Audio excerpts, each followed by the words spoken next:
Welcome to Between the Briefs, a podcast by Steno.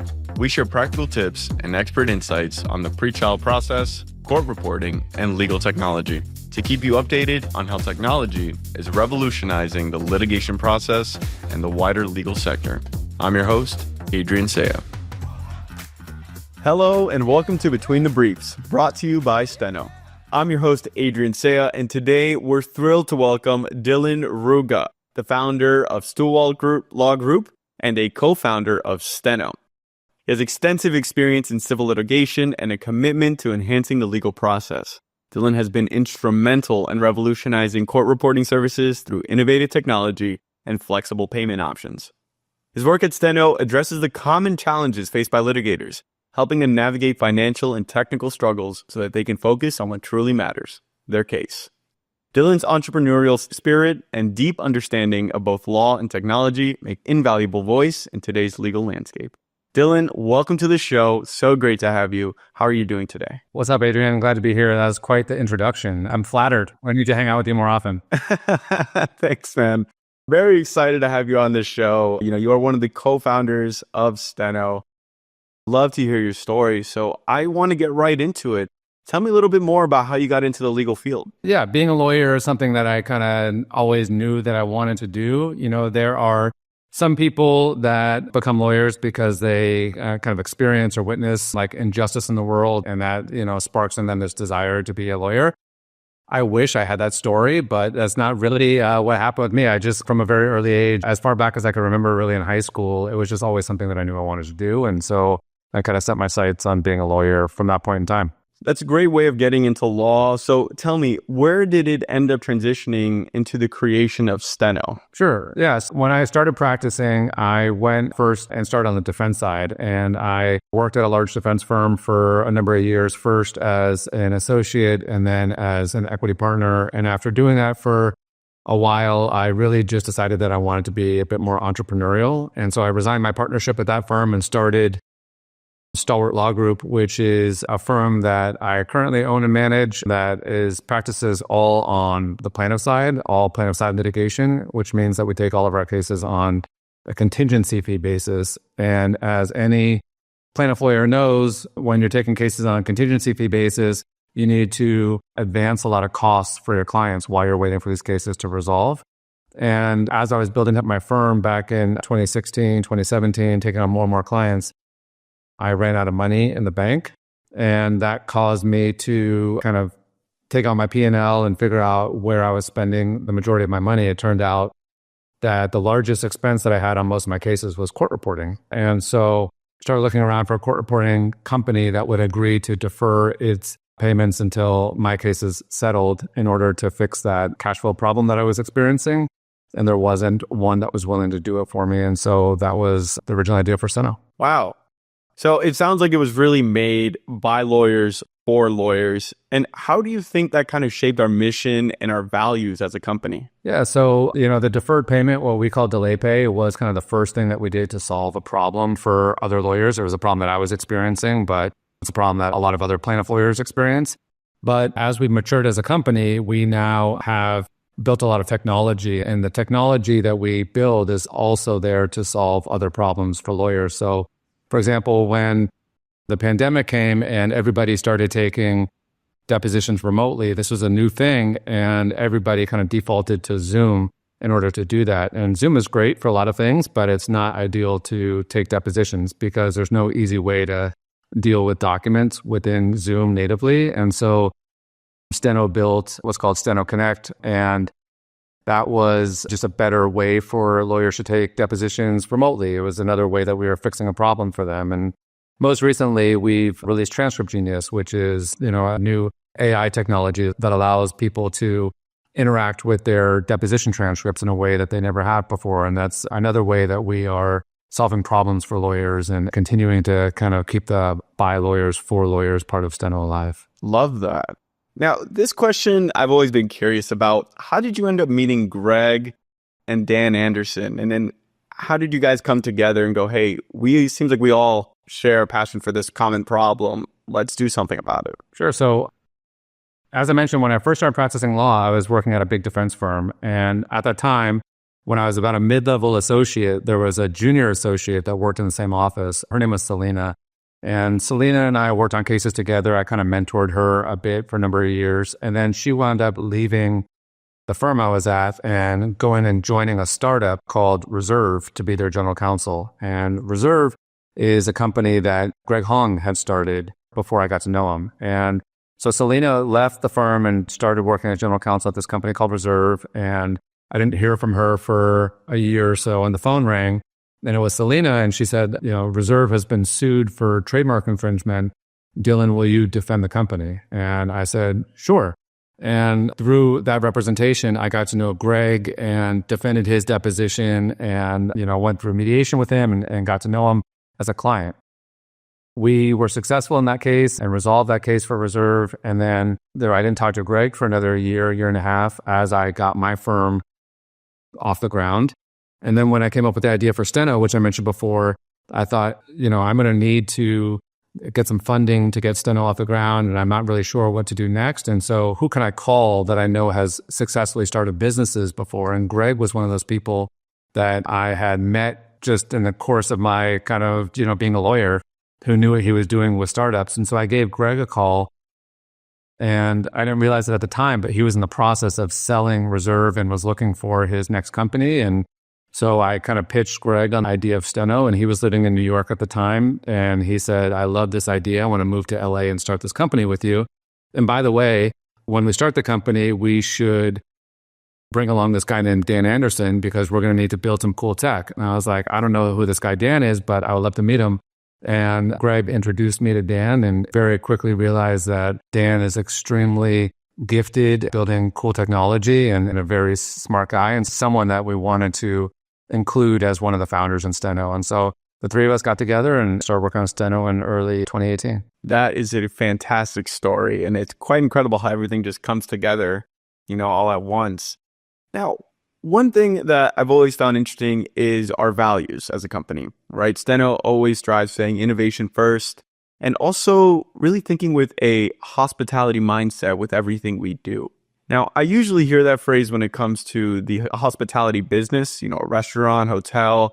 How did you guys know that you needed to incorporate it into Steno, and why did you do it? Yes, when Dan, Greg, and I started Steno back in early 2018, one of the first things that we did is we sat down in a room and said, let's create some core values. What type of business do we want to be, and how do we want to run this company?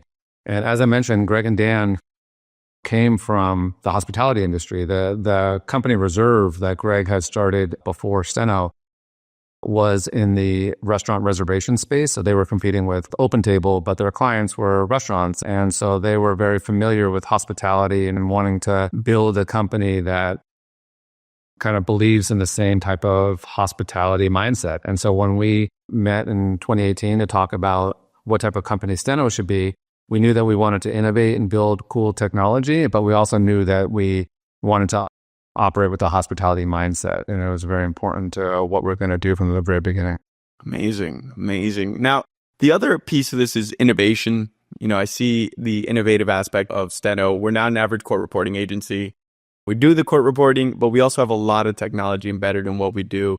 Can you tell me more about how the creation of Transcript Genius kind of came to be and why it was important and sticks to our innovation first value? Yeah, so we, like everybody else, started hearing a lot about AI and ChatGPT and all of the great things that AI can accomplish. This is about a year ago, maybe a year and a half ago.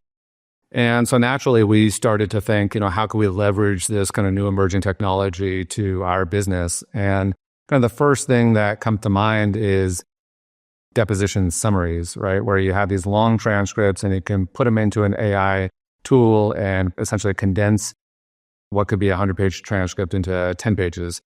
And, as we started talking through that, I think my reaction to it was like, yeah, that's cool, but not all that useful. And then we started talking to our clients and asking them, what they thought about that. And their reaction was pretty much the same too, which is like, yeah, that's cool, but it's not really a game changer for us. And we said, okay, well, kind of what would be a game changer? And the response we got back was, well, if you could kind of interrogate your transcript like you can with ChatGPT, that would be a game changer. And so we said, wow, that actually really is a great idea. And took it back to Dan, and Dan said, yeah, that's something we can do and we can build it. And that was, how we got Transcript Genius off the ground. And to Dan's credit and the tech and product team at Steno, they put their heads down and were able, from the moment we came up with that idea to the first iteration of Transcript Genius, it took them only a matter of a couple months. And that's a testament to how great they are and the fact that we have invested heavily in technology and building a kind of world-class technology team in-house here at Steno from the beginning.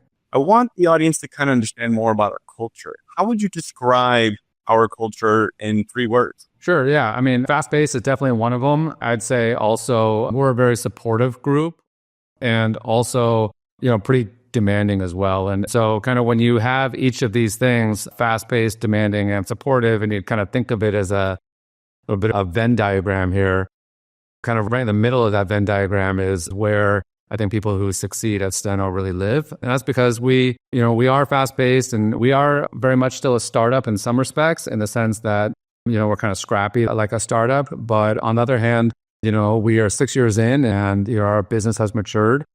And so we, are demanding in what we expect of the folks that work at Steno. But we also know that you can't just be, demanding all the time without being supportive. And so we do what we can to empower the folks that work at Steno and give them as much kind of leash as they can handle to do their work and try not to micromanage anybody. And we have plenty of check-ins and things along the way, but really it's our jobs as the leaders of Steno to empower the folks that are doing the day-to-day jobs and allow them to do what's necessary to succeed. I see. Well, it sounds like it's these 3 things have helped us succeed in tremendous ways. Now, I know when we were talking in the pre-call, you mentioned a time when Steno faced tremendous difficulty, and that was surrounding our time during COVID and the Silicon Valley bank run. Can you tell me what Steno and that, how do we fit into that experience? Yeah, so Silicon Valley Bank was a pretty wild time. So this is about 1.5 years, 2 years ago. Folks probably remember that there was a bit of a run on the bank at Silicon Valley Bank. But the way that this happened, Steno at that time had all of its money in Silicon Valley Bank. Like 100% of our dollars were at the bank. And I think it was like on a Thursday morning, Dan Anderson kind of slacked Greg and me and said, hey, like I'm starting to hear that people are pulling money out of Silicon Valley Bank. Like, what do you think we should do? I mean, we were looking at, at places like Twitter and other places to see what's going on. And, still like, there wasn't really widespread panic yet, but it was clear that you don't want to be like the last person holding the bag. Like if there's going to be a bank run, like you got to get your money out quick. And so we made a very quick decision that we should pull our money out as quickly as we can. But when you're talking about the amount of money that we had in the bank at the time, we didn't have any other bank accounts open at any other financial institutions. And it takes several days to open a business banking account anywhere. And so really the only option that we had was that I had a relationship with another bank and they were willing to open an account under my name personally and just as like a holding account. And the idea would be that we were going to transfer all of Steno's money out of Silicon Valley Bank into a bank account that's held by me personally. And obviously that is pretty scary, not just to my co-founders, but also to our investors because I could abscond with all the money and whatever. Obviously, I wouldn't do that, but that was the concern, number one. And number two, there was some concern about whether transferring money out of the bank from the company to me personally may be some type of taxable event and what tax consequences might flow from that. And then there was also just some general feelings from some of our advisors that maybe we were just overreacting at the time. And don't worry, this is just going to kind of blow over. But long story short, we made the decision to transfer the money out of Silicon Valley Bank that afternoon on Thursday. And then by Friday, the bank, there had been a complete run on the bank and people weren't able to make payroll on Friday. And then that weekend, the government stepped in and decided to rescue the bank. And everything turned out to be okay for folks, but it was definitely a scary time. Wow, that is a tremendous story. I think a lot of people have not heard that yet. So definitely wanted to ask you about it. Now, I want to get into a little bit more of a lighthearted conversation here after hearing that, because I'm so happy we got past it. But I want to know more about you, Dylan. So when it comes to your work and everything you do, what is your favorite way to unwind after a long day? So I find that the best way for me to relieve stress is to exercise. So, I'm a big proponent of exercise. I make sure that I do it at the beginning of the day typically, because usually if I wait till the end of the day, it doesn't get done. I'm usually pretty exhausted by the end of the day. So I usually start my day by getting up and exercising before starting work. And then at the end of the day, I prioritize having dinner with my family as much as possible. And then following that, we'll typically go for a bit of a walk around the neighborhood before kind of coming back home and decompressing for the night. So important to get the body moving. Yeah, great point. So when it comes to your non-negotiable, would you say like that is probably the most non-negotiable part of your workday routine? Yeah, I'd say, exercise and moving the body. And it's just really good for me to kind of, relieve stress and just kind of have that mental decompression. All right. So when it comes to Steno, what is the best way to keep everyone motivated? Seeing that we are in a remote culture, it could be quite difficult. So what would you say is the best way to keep everyone energized and motivated to keep going forward? Yeah, so I always like to keep in mind our BHAG, which is kind of a startup tech term that gets thrown around, which stands for Big, Hairy, Audacious Goal. And as I mentioned, when Greg and Dan and I started Steno, we sat down in a room and came up with the core values. We also came up with our BHAG at the time, and that is to be the largest provider of litigation support services in the world. And so that's kind of our North Star and kind of what we are striving to do. And so I like to keep that in mind. And I'm a very kind of visual person. And so in my mind, the way I think about it is almost like a racehorse track where we are kind of going around the track and our competitors are the horses in front of us. And I can kind of mentally see us catching up with these other competitors and passing them. And, we're 6 years into the game now and we have passed most of our competitors. There are still a few that were hot on their heels. And so, I like to kind of think about that as a visual and try to remind people about kind of why we're doing what we're doing as often as possible. The Big, Hairy, Audacious. I need to have that on a big frame in front of my desk. So with Steno, what is your favorite memory that you have with the company that you just think about it and it makes you chuckle? Oh man, there was one time that, I guess that there's a couple. When we first started Steno, one of the first things that we had to do was order company credit cards for the early employees. And Greg, who's our CEO, was responsible for ordering the company credit cards. And I remember getting mine in the mail and expecting to open it up and seeing like, just a normal Visa card or like maybe a logo of Steno on the card. But instead, I open it up and the credit card is a photograph of Greg and his wife, Maggie, at their wedding and like holding their dog.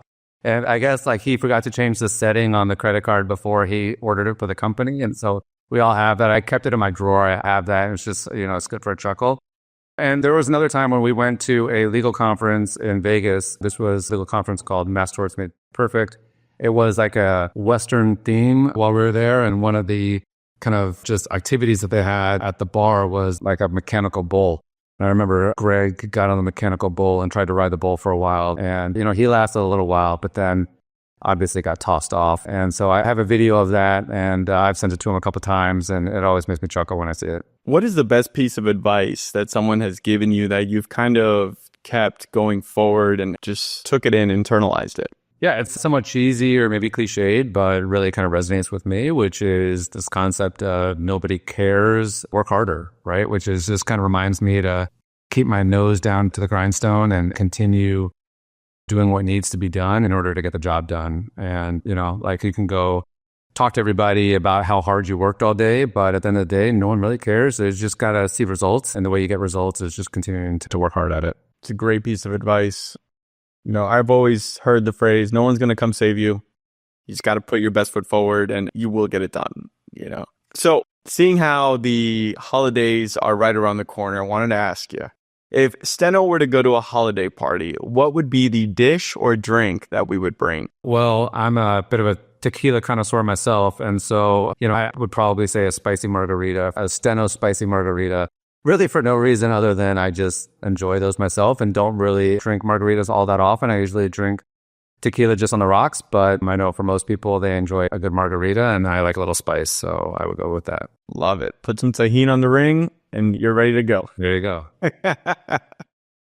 Now I got some this or that questions for you. So, Dylan, Steno's growth, do you see innovation first or more feedback focused? I'd say more feedback focused. We obviously, constantly innovating is one of our core values. And so as we've already talked about, Steno always looks to innovate, but we don't do it without getting feedback from our clients. And so when we do innovate, we're kind of constantly iterating while we innovate. So we will go out, speak with our clients, figure out what they want to see. Then we'll go back and build what's called an MVP, minimum viable product, roll that out, get feedback, and then kind of repeat that cycle a few times before releasing anything broadly. So I'd say that we're very kind of feedback driven when we innovate. All right. Now, Steno's office vibe, laid back or high energy? Well, we are a completely remote company. And so for that reason, I'd say that we are pretty laid back, but in a good way, meaning that we're not pounding the tables and, like jumping up and down on most of our calls. But, we definitely work hard for sure. And as I mentioned before, we're somewhat demanding, but we just expect a lot out of people. All right. And virtual meetings or meeting in person at the office? Again, because we're fully remote, all of our meetings tend to be virtual.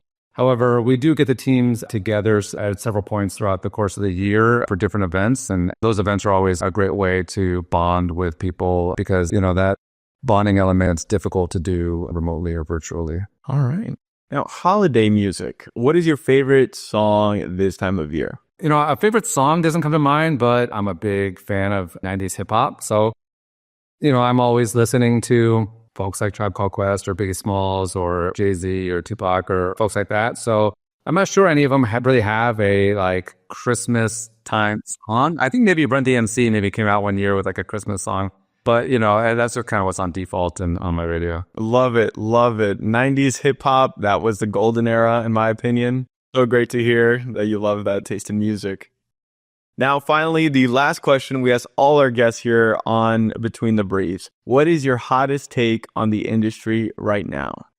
Hottest take on the legal industry. I think that there is a lot of kind of froth, I would call it, with AI, and a lot of companies out there kind of pounding the AI drum that really are using a lot of smoke and mirrors to hide what's really going on behind the scenes. And very few of these companies actually are leveraging AI. And so I expect as we enter 2025 that consumers, meaning lawyers and law firms, will get a little bit smarter about what's happening in this space. And you'll see a lot of these companies that are out there today promoting AI kind of fall by the wayside because, at some point the smoke and mirrors will go away and they'll have to really kind of demonstrate what they're doing and reveal that it's not as AI driven as they're saying it is. That is very much a hot take. So thank you so much for sharing that with us. Well, Dylan, this has been a fantastic conversation. I hope you've enjoyed it yourself. And thank you for joining us here today. Of course. And thank you to everyone in our audience who's tuning in. We hope you have a fantastic holiday season, and we will catch you on the next one. See you soon. Between the Briefs is brought to you by Steno. To find out more about Steno and how we combine exceptional court reporting and litigation support services to deliver a superior litigation experience, visit steno.com. That's STENO.com. And then make sure to search for Between the Briefs in Apple Podcasts, Spotify, or anywhere else you get your podcasts, and click subscribe so you don't miss any future episodes. On behalf of the team here at Steno, thanks for listening.